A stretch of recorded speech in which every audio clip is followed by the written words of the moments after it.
Oke, baik. Di sini saya akan menjelaskan materi terkait penelitian di bidang akuntansi.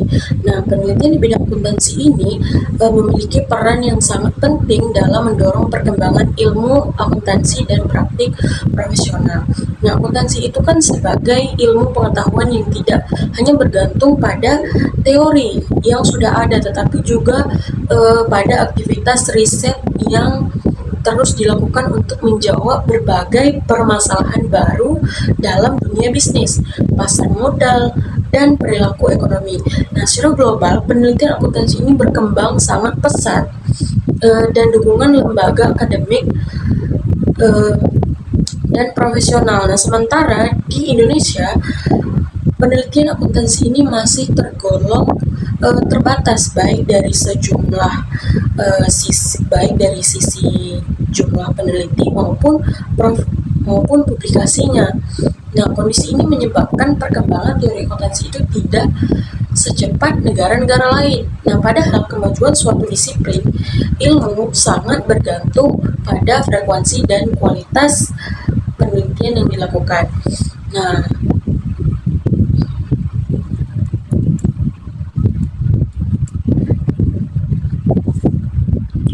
Nah, selanjutnya, secara garis besar, beberapa bidang riset akuntansi itu ada 8, dan dimana saya hanya menjelaskan 4. 4-nya lagi akan dijelaskan oleh rekan selanjutnya.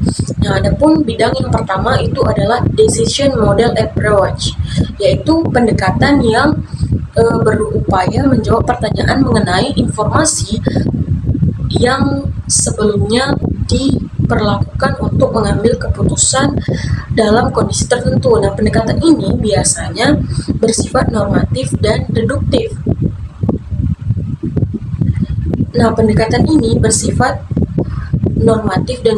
Sehingga tidak menanyakan preferensi pengguna.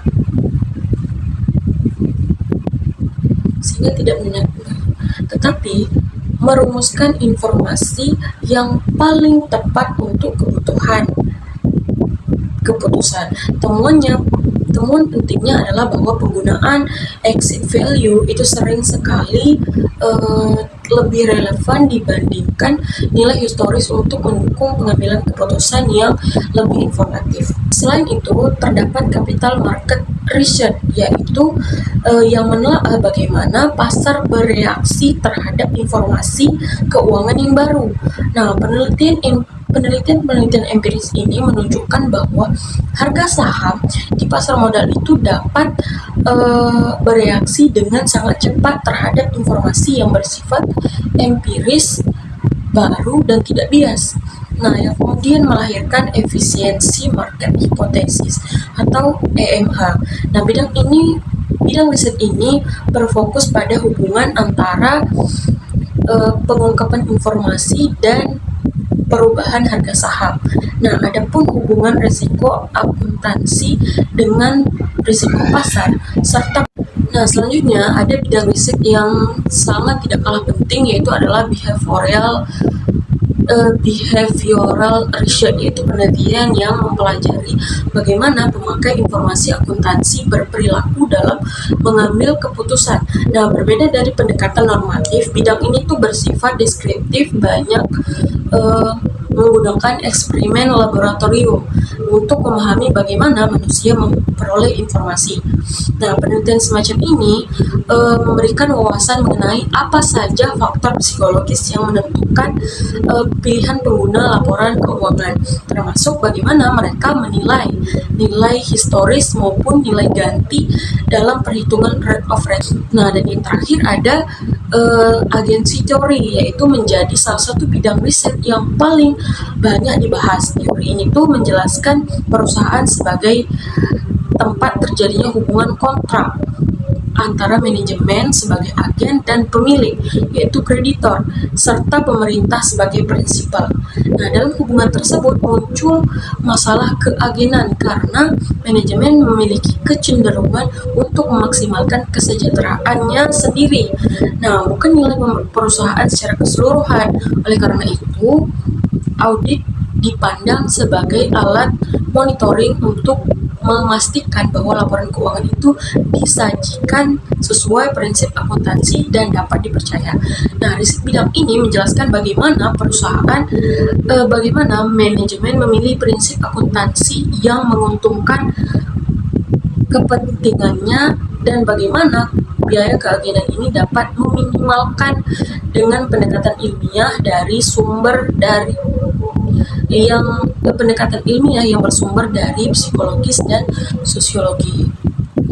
Nah, secara keseluruhan dari keempat bidang penelitian ini tadi menunjukkan bahwa riset akuntansi ini mencakup kajian yang sangat luas, seperti meliputi teknis, pasar, perilaku manusia, hingga hubungan kontraktual dalam organisasi.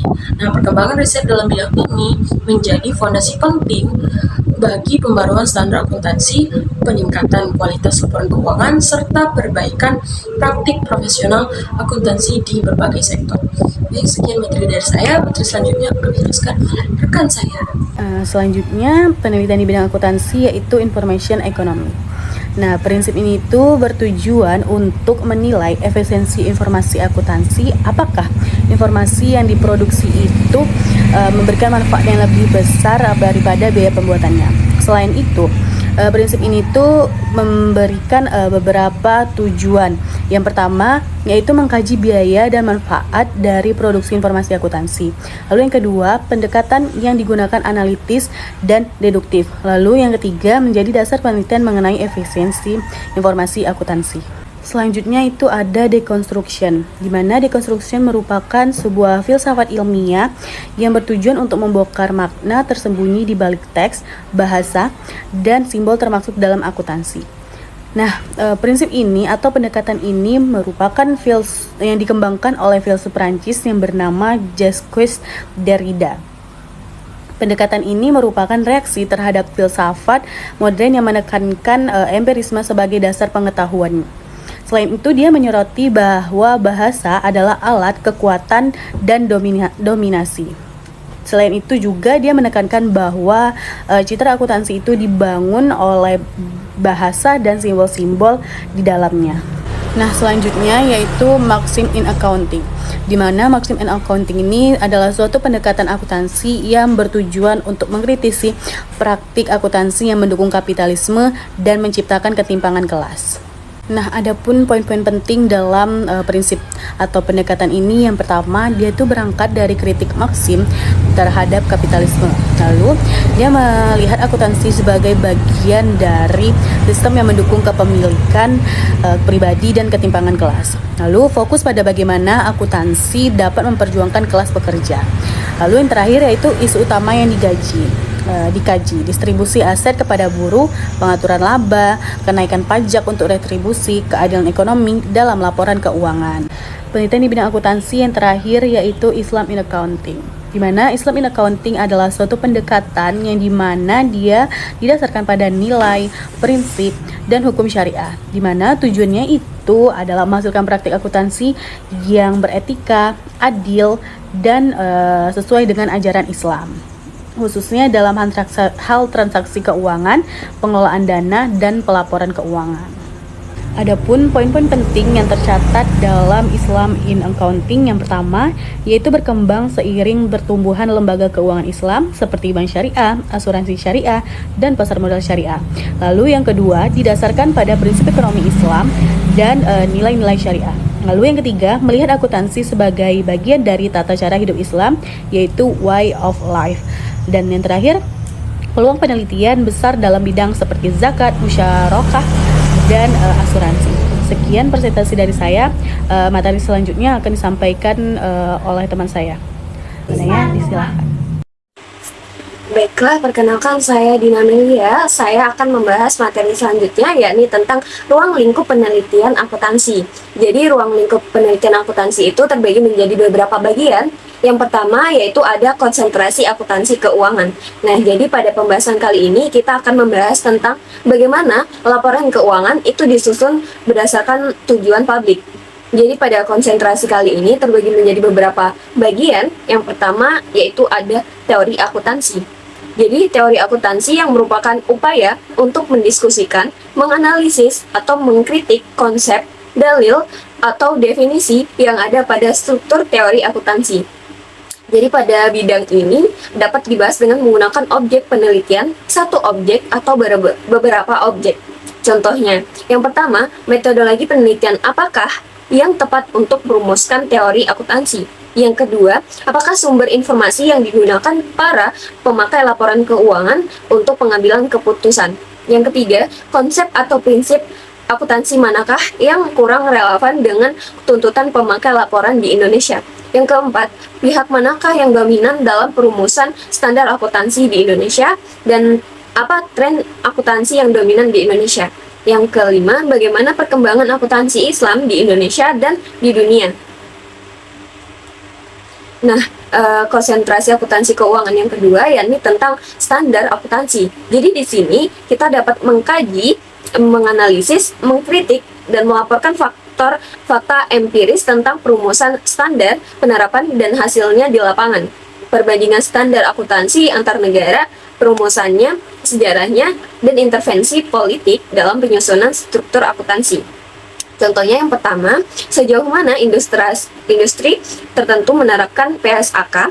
Yang kedua, standarisasi akuntansi mana yang memberikan informasi yang lebih relevan. Yang ketiga, perbedaan standar akuntansi di beberapa negara. Yang keempat, dampak standar akuntansi pada perilaku. Nah, konsentrasi akuntansi keuangan yang tiga, yakni akuntansi sebagai pertanggungjawaban atau agensi teori. Biasanya dalam literatur dikenal sebagai agensi teori, melihat hubungan berdasarkan konsep agen dan prinsipal. Contohnya, bagaimana praktik akuntansi yang dapat memenuhi pertanggungjawaban manajemen. Selanjutnya, bagaimana sikap manajemen terhadap penerapan prinsip akuntansi yang berlaku.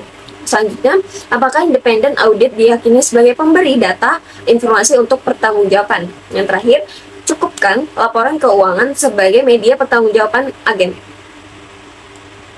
Nah, konsentrasi akuntansi yang terakhir yakni tentang perhitungan laba akuntansi. Jadi, aspek laba akuntansi menurut historical accounting dapat memberikan angka laba yang diyakini para pemakai laporan keuangan. Contohnya, yang pertama, bagaimana struktur teori akuntansi, konsep akuntansi, dan prinsip akuntansi yang dapat menghitung laba yang tepat di luar historical cost accounting. Yang kedua, apakah perusahaan atau lembaga tertentu sudah menerapkan perhitungan laba sesuai dengan konsep accounting income. Yang ketiga, bagaimana pendekatan suatu perusahaan dalam menghitung labanya. Jadi, ruang lingkup penelitian akuntansi yang kedua yakni akuntansi manajemen. Jadi akuntansi manajemen itu terbagi menjadi dua bidang. Yang pertama, pengambilan keputusan. Nah, bagaimana memanfaatkan akuntansi untuk pengambilan keputusan? Contoh permasalahan yang dapat dibahas pada bidang ini, yang pertama, akuntansi dihubungkan dengan penggunaan quantitative models. Jadi bagaimana perusahaan menggunakan data akuntansi dalam model pengambilan keputusan, misalnya target costing, relevant costing. Yang kedua, bagaimana rasio keuangan dapat memprediksi bankrupsi, arus kas masa depan, take over, take off, dan lainnya. Yang ketiga, bagaimana dalam menilai kinerja Departemen Bagian Manajemen. Nah, akuntansi manajemen yang kedua, yakni tentang bidang manajemen pengawasan atau controlship atau budgeting. Di bidang ini, kita akan membahas tentang konsep, teknis, jenis, struktur pengawasan, budgeting, dan model-model pengawasan. Misalnya, yang pertama, pengaruh struktur organisasi dalam aktivitas pengawasan. Yang kedua, pengaruh struktur organisasi dalam efektivitas pengawasan, metode pengawasan di perusahaan tertentu, dan dibandingkan dengan perusahaan lainnya. Nah, ruang lingkup penelitian akuntansi yang ketiga yakni sistem informasi akuntansi. Jadi pada bidang ini yang dapat dibahas adalah bagaimana reaksi pasar terhadap keluarnya informasi akuntansi, laporan keuangan periodik atau informasi lainnya. Contoh topik yang dapat dibahas pada bidang ini yakni yang pertama, pengaruh informasi laporan keuangan pada harga saham. Yang kedua, perbedaan kinerja perusahaan yang mengeluarkan obligasi atau saham. Yang ketiga, fluktuasi saham sebelum atau sesudah merger. Yang keempat, penerapan PSAK pada perusahaan yang terdaftar di BEI. Nah, jadi ruang lingkup penelitian akuntansi yang keempat yakni akuntansi perpajakan. Jadi di sini dibahas bagaimana akuntansi mengakomodasi masalah peraturan perpajakan, perbedaan konsep antara akuntansi dan perpajakan, konsep pengakuan biaya, pengakuan hasil perbedaan metode penyusunan, deferred tax, dan sebagainya. Contohnya, yang pertama, dampak depresiasi dipercepat pada pajak penghasilan perusahaan. Yang kedua, pengaruh metode penilaian terhadap pajak penghasilan. Yang ketiga, menyesuaikan accounting income dan tax income. Baiklah, saya Putri Avelin. Dari sini saya akan melanjutkan materi mengenai ruang lingkup penelitian akuntansi yang telah dijelaskan oleh Dina sebelumnya. Nah, selanjutnya yaitu ada auditing. Dalam ruang lingkup bidang auditing ini membahas proses pemeriksaan laporan keuangan, efektivitas pengendalian internal, serta perilaku auditor saat menjalankan tugasnya. Nah, fokus utamanya yaitu adalah memastikan laporan keuangan bebas dari salah saji material dan dapat dipercaya. Nah, di sini ada beberapa contoh yang dapat dibahas dalam penelitian akuntansi di bidang auditing ini. Yang pertama yaitu peranan operasional audit mengontrol kinerja perusahaan, di mana penelitian dapat membahas bagaimana audit operasional dapat membantu manajemen dalam mengontrol kinerja perusahaannya. Kemudian yang kedua ada menilai resiko audit. Nah, biasanya penelitian ini sering menilai faktor-faktor penyebab resiko tinggi seperti kompleksitas transaksi atau kelemahan pengendalian internal. Kemudian yang ketiga ada hubungan antara internal control dengan sikap auditor. Dan yang keempat ada efektivitas audit, yaitu melihat seberapa jauh auditor mampu menemukan kesalahan atau kecurangan yang biasanya dipengaruhi oleh pengalaman auditor, independensi atau kompetensi auditor. Dan yang kelima yaitu perilaku auditor saat menemukan kesalahan akuntansi. Penelitian dapat mengeksplorasi respon auditor saat menemukan kesalahan, apakah auditor akan melaporkan, mendiskusikan dengan klien, atau mengambil langkah lanjutan. Nah, selanjutnya sistem informasi akuntansi. Dalam bidang ini membahas bagaimana sistem dirancang untuk menghasilkan informasi yang efisien dan bermanfaat bagi pengguna internal maupun eksternal. Nah, di sini ada beberapa contoh yang dapat dibahas dalam bidang ini. Misalnya yang pertama, pengaruh sistem informasi akuntansi terhadap efisiensi biaya. Nah, penelitian dapat mengukur efisiensi biaya sebelum dan sesudah implementasi SIA.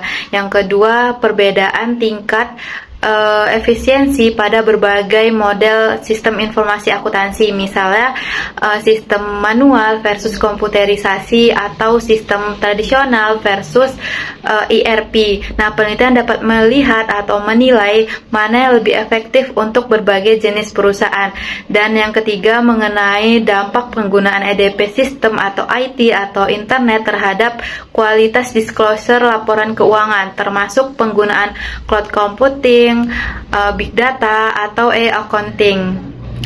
Nah, selanjutnya itu tren akuntansi. Dalam ruang lingkup penelitian akuntansi, tren akuntansi ini adalah salah satu bidang yang semakin banyak diteliti karena akuntansi terus berkembang, mengikuti perubahan sosial, lingkungan, budaya, serta teknologi.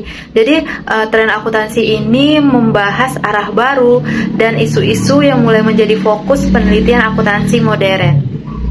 Nah, dalam tren akuntansi ini ada beberapa bidang. Yang pertama yaitu akuntansi sosial ekonomi yang membahas atau mempelajari dampak sosial dan ekonomi perusahaan terhadap masyarakat.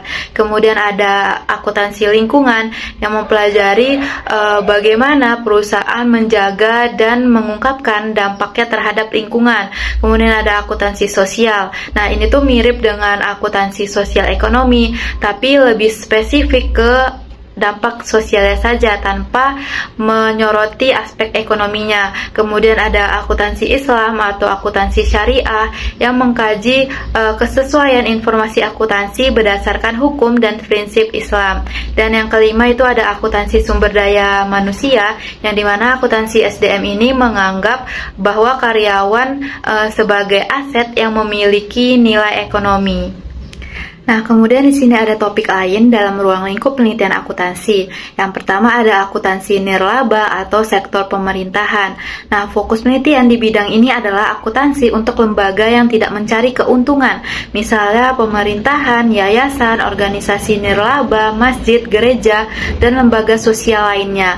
Biasanya penelitian membahas bagaimana lembaga-lembaga ini menyusun laporan keuangan, bagaimana pengaruh politik atau sosial terhadap pelaporan, serta seberapa transparan pengelolaan keuangannya. Jadi intinya bagaimana organisasi nirlaba ini tetap bisa akuntabel meskipun tidak berorientasi pada profit. Selanjutnya ada topik pendidikan dalam bidang akuntansi yang mengkaji berbagai aspek pendidikan akuntansi. Nah, penelitian di bidang ini lebih melihat dunia pendidikannya, seperti bagaimana kurikulum akuntansi di Indonesia dibandingkan negara lain, bagaimana metode belajar yang paling efektif, atau bagaimana perkembangan teori-teori akuntansi yang diajarkan kepada mahasiswa di berbagai bidang.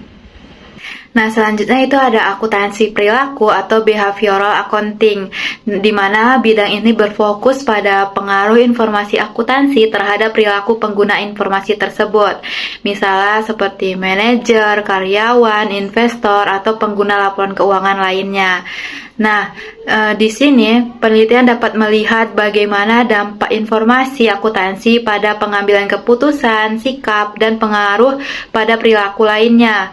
Misalnya perilaku manajer saat budgeting atau sikap auditor dalam pemeriksaan laporan keuangan. Dan yang terakhir adalah akuntansi koperasi. Nah, bidang ini membahas berbagai penerapan standar akuntansi untuk lembaga usaha koperasi. Misalnya, bagaimana sistem pencatatan keuangan koperasi, bagaimana pembagian SHU atau sisa hasil usahanya, serta struktur modal koperasi dan transparansi laporan keuangan koperasi. Oke, baik. Di sini saya akan mempresentasikan mengenai riset akuntansi multiparadigma. Dan di sini saya mengambil dari sebuah pandangan ahli bernama Burrell dan Morgan, yang dimana mereka ini membuka sebuah pemahaman riset akuntansi multiparadigma itu dengan membangun sebuah kerangka filosofis dasar. Nah, mereka tuh menjelaskan bahwa pengetahuan itu dibentuk berdasarkan asumsi-asumsi filosofis tertentu, yaitu ada ontologi, epistemologi, hakikat manusia, dan juga metodologi. Nah, untuk yang pertama, yaitu tentang ontologi. Nah, ontologi ini itu berkaitan dengan sifat dasar realitas dari objek yang kita akan teliti. Misalnya di dalam riset sosial akuntansi, itu kita akan membuka dua pendekatan. Yang pertama, itu ada pendekatan dari realitas yang dianggap sebagai sesuatu yang tetap, objektif, dan tidak terlepas dari pengamatan manusia. Nah, dia tuh lebih kayak objektif gitu, gak bisa diganggu-gugat, dan ini tuh bakal bersifat lebih positif gitu. Nah, yang kedua yaitu ada realitas yang dianggap sebagai konstruksi sosial yang terbentuk melalui interaksi manusia, sehingga sifatnya tuh lebih dinamis, subjektif, dan juga kayak lebih luas lah cangkupannya gitu. Karena kita akan langsung berinteraksi kepada manusia. Kalau semisalnya kalau realitas yang pertama tadi itu dia hanya bersifat tetap dan kita hanya bisa mengamati tanpa kita harus berinteraksi langsung kepada manusia.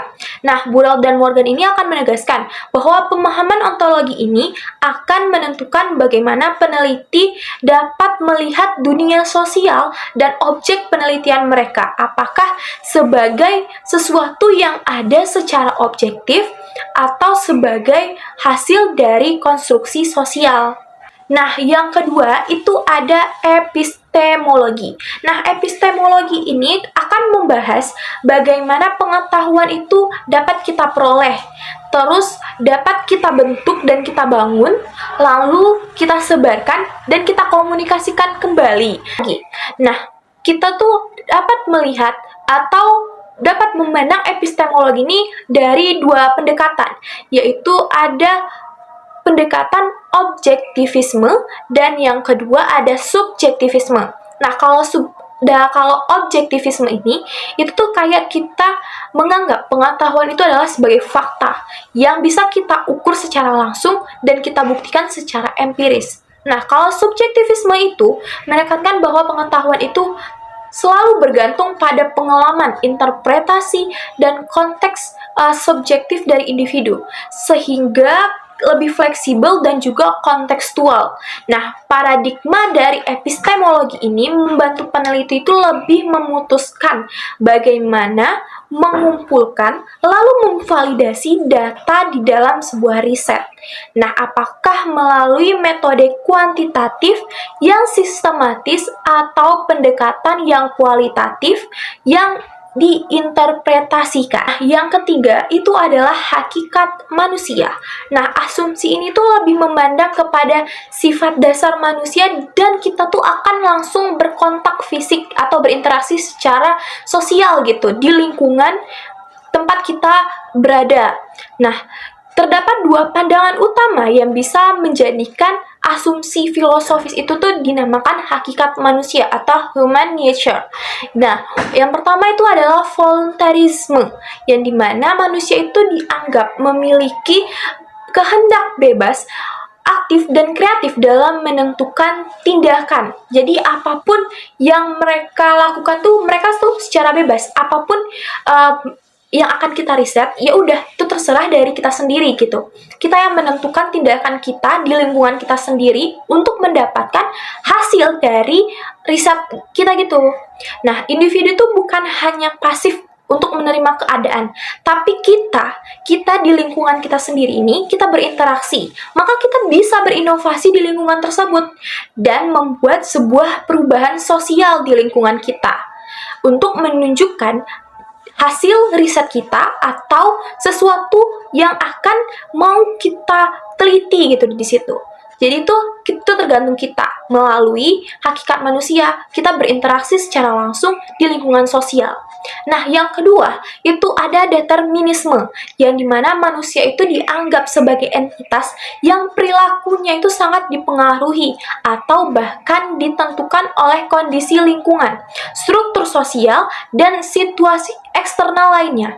Dengan kata lain, manusia itu kurang bebas dan lebih terikat pada keadaan sosial yang ada. Kayak misalnya, kalau kita akan meneliti nih, kita tuh nggak bisa melakukan inovasi atau kreativitas yang ada di diri kita untuk lingkungan tersebut, karena kita harus melihat bagaimana budaya yang ada atau keadaan sosial yang di situ. Jadi kita semua terpaku di dalam lingkungan yang akan kita teliti untuk menjadi bahan dari riset kita. Nah, selanjutnya itu adalah metodologi. Metodologi ini tuh mengacu pada pendekatan yang dengan cara yang digunakan dalam sebuah penelitian untuk memperoleh pengetahuan. Nah, berdasarkan asumsi ontologi dan juga epistemologi, terdapat dua pendekatan yang bisa kita jadikan gimana cara kita dapat meriset menggunakan metodologi ini, yaitu ada pendekatan ideografik dan juga ada pendekatan nomotetik. Nah, pendekatan ideografik ini lebih berfokus pada sebuah pemahaman yang mendalam mengenai sebuah fenomena melalui pengalaman kita langsung dengan konteks spesifik, biasanya kayak terkait dengan subjektif dan juga voluntarism tadi. Nah, kalau pendekatan nomotetik ini kita tuh mencari sebuah pola di lingkungan kita dan kaidah yang bersifat tuh lebih luas, lebih universal, dan dengan metode yang lebih sistematis, terstruktur, dan berorientasi kepada subobjektivisme dan juga determinisme. Jadi kita tuh tidak bisa membuat riset itu dengan tindakan kita atau kita melakukan inovasi-inovasi itu tidak bisa. Karena kita harus membuat alurnya dulu secara lebih terstruktur gitu. Nah, pemilihan metodologi ini sangat bergantung pada pandangan dari filosofis yang dianut oleh sebuah peneliti untuk melakukan uji risetnya yang terhadap realitas dan juga pengetahuan yang ingin diperoleh.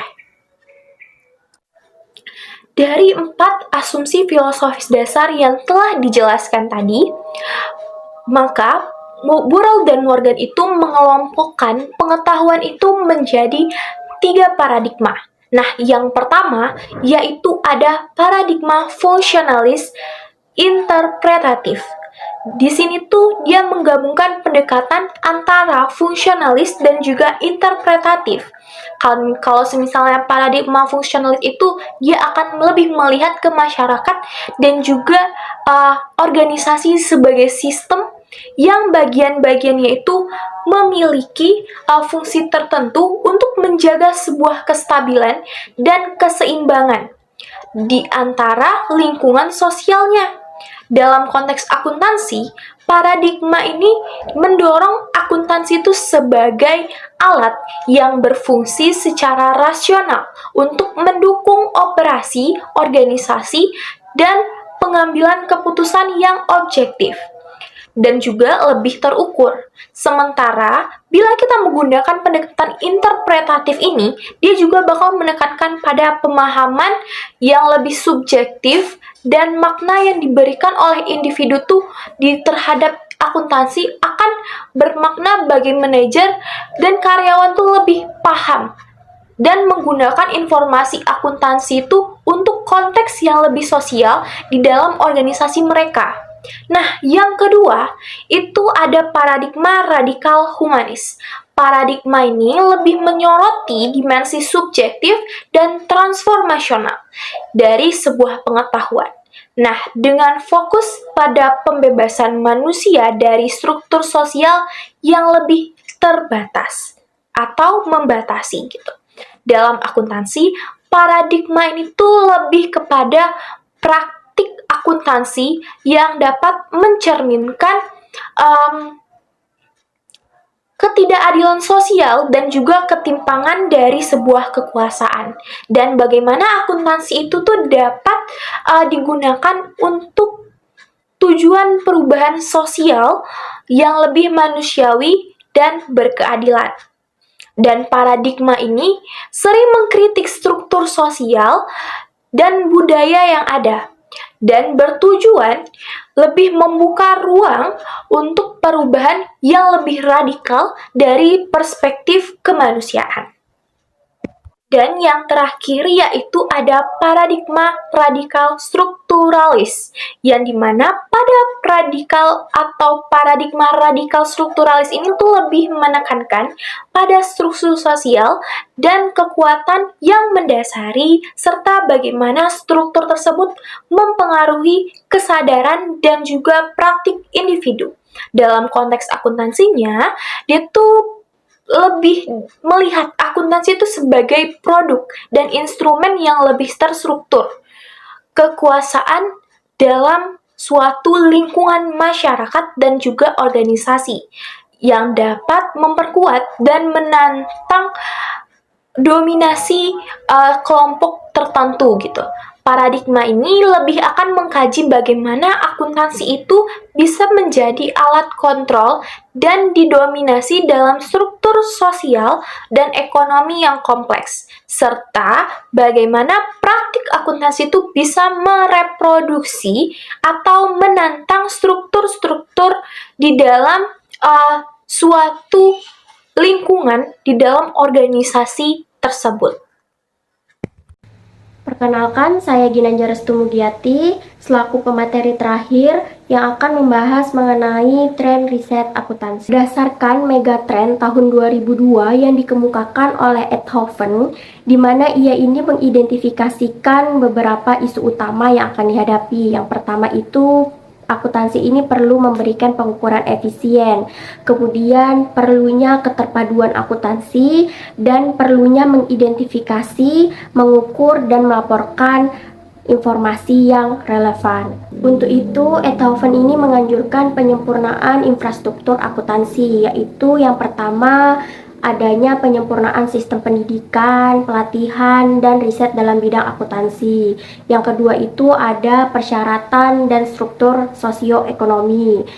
Yang ketiga yaitu persyaratan legal, status, dan yang terakhir yaitu praktik profesi dan kelembagaan akuntansi. Dan yang pertama yaitu Megatrend 2010 menurut Patricia Aburde dalam bukunya Megatrend 2010, beliau ini mengemukakan paling tidak ada 7 kecenderungan bisnis yang tentunya nanti akan mempengaruhi profesi akuntansi.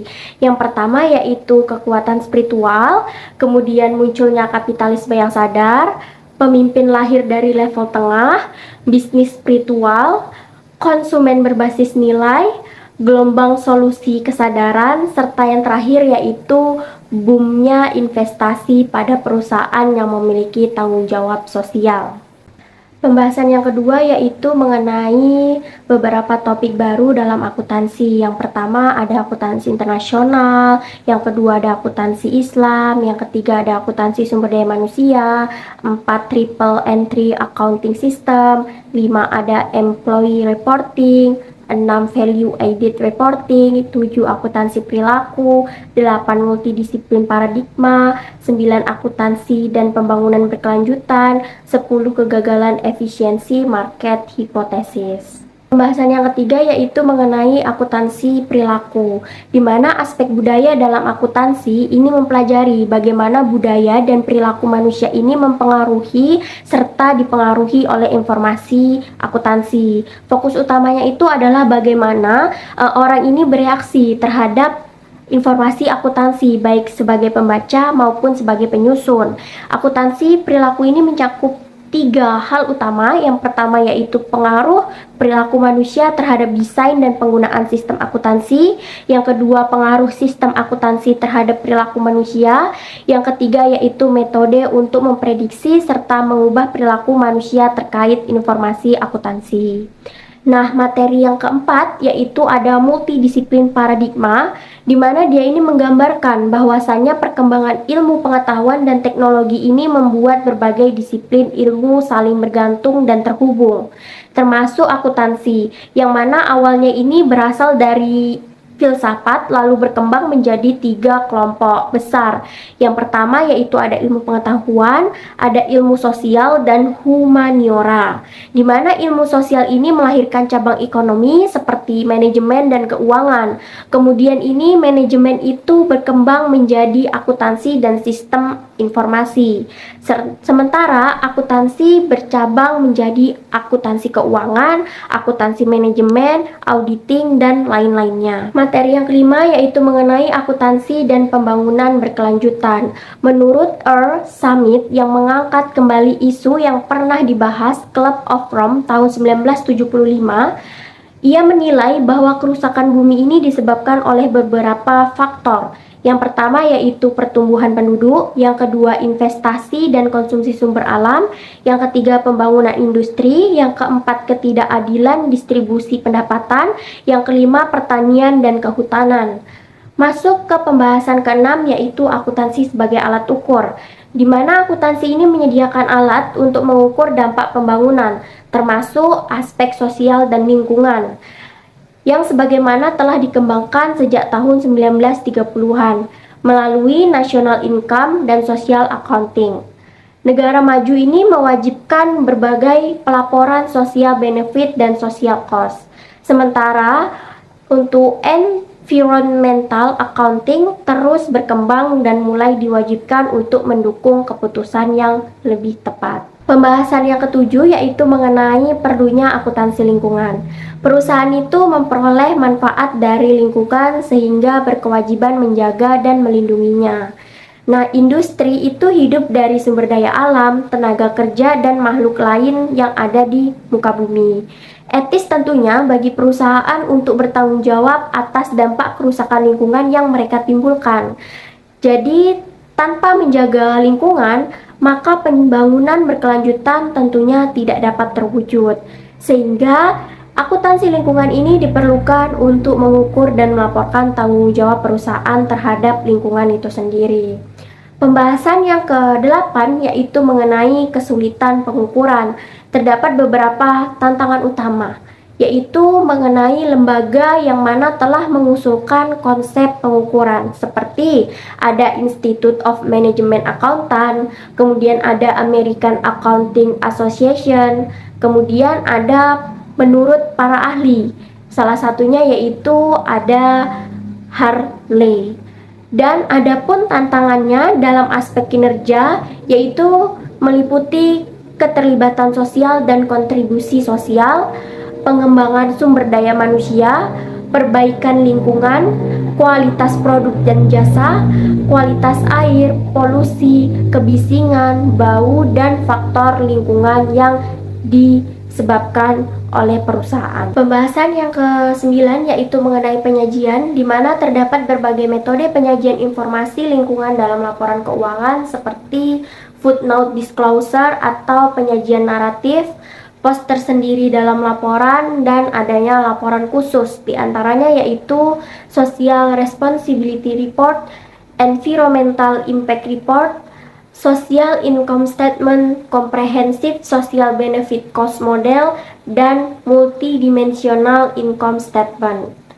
Pembahasan yang ke-10 yaitu mengenai kegagalan efisiensi market hipotesis, di mana ia menyatakan bahwasannya pasar ini akan menyesuaikan diri terhadap setiap informasi baru yang diumumkan mengenai saham. Hal ini dibahas dalam Positive Accounting Theory yang berfokus pada hubungan antara pengumuman informasi akuntansi kepada publik dan reaksi pasar yang terlihat dari perubahan harga saham dan pengaruh perubahan kebijakan akuntansi terhadap harga pasar saham. Selain itu, ada beberapa syarat untuk menciptakan pasar saham yang efisiensi, diantaranya tidak ada biaya transaksi di perdagangan saham, informasi tersedia secara cuma-cuma bagi semua peserta saham, dan informasi saat ini memengaruhi harga saham sekarang dan proyeksi harga di masa depan.